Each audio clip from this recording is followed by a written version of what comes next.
It is 3 a.m. and my ADHD hyperfocus cannot stop thinking about my first YouTube video. So here I am. I wanted to talk about neurotypical being a label.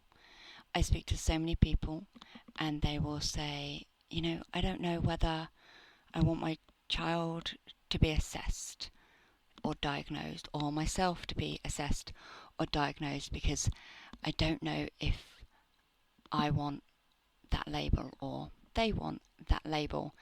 And neurotypical is a label, you guys.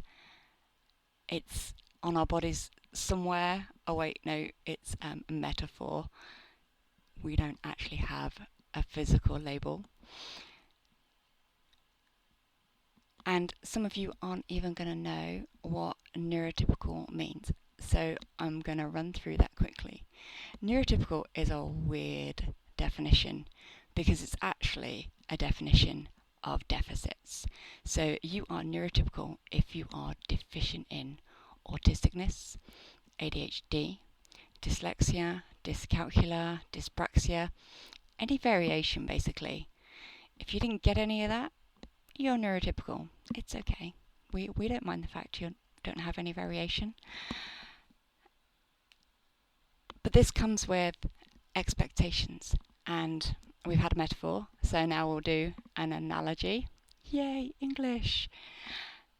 So my husband a few weeks back went to the shop and he bought coffee. When he got home, he unpacked and realised the coffee he had bought was not ground coffee that we normally buy.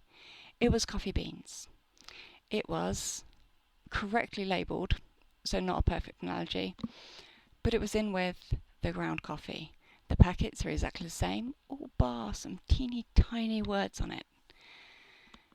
Now, when you open up that coffee, it's beans. We didn't have a coffee grinder at that point in our lives. So the coffee did not meet expectations. Now, we could have taken the coffee back to the store. We could have bought a grinder. We could have thrown it in the trash. We could have tried to make coffee out of it and just been frustrated at the state of the coffee because coffee beans do not work in the way coffee grinds work.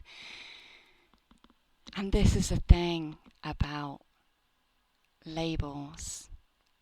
If you are labelled neurotypical when you are in fact neurodivergent, people are expecting ground coffee when they've got coffee beans. And some people are annoyed at the outcome they're getting when they use the same process that they use with other people. Some people are metaphorically throwing those guys in the trash, trying to return them to store, give up on them, when all they really need to do is grind them, and the analogy falls apart right now. We are not grinding neurodivergent individuals.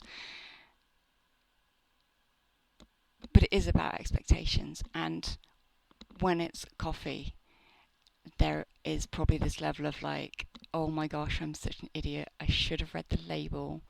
Sometimes it happens that they're in the wrong part of the store, or you can get frustrated at whoever put the wrong coffee in the wrong place in their shop.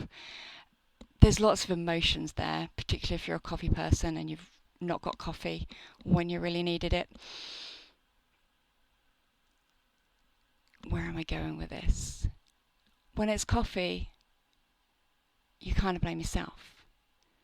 When we're talking about neurodivergence, it's the coffee beans that are getting blamed for not being something they're not. And this is painful when people are just telling you to apply yourself, or that you're lazy, or that the adjustments you're asking for you to flourish are unreasonable. And that's not okay. So when someone is assessed, is diagnosed, they choose to self-identify, they aren't picking up a label, okay? They are ripping off an old label that doesn't suit them, that doesn't fit, and they're putting on one that makes sense. And that's amazing. The longer it takes before this process happens, the more painful that is, in the sense of there's trauma from being misunderstood, from unrealistic expectations. And if you or a family member are in that place, or you aren't sure whether the labels are right, reach out for support. I'm not going to talk about that. That would take me another chunk of time, and I want this to be short. But I will stick in the description some options, ideas for further support on that journey. Thank you for listening to my short rant. I will hopefully do some more of these. Thank you.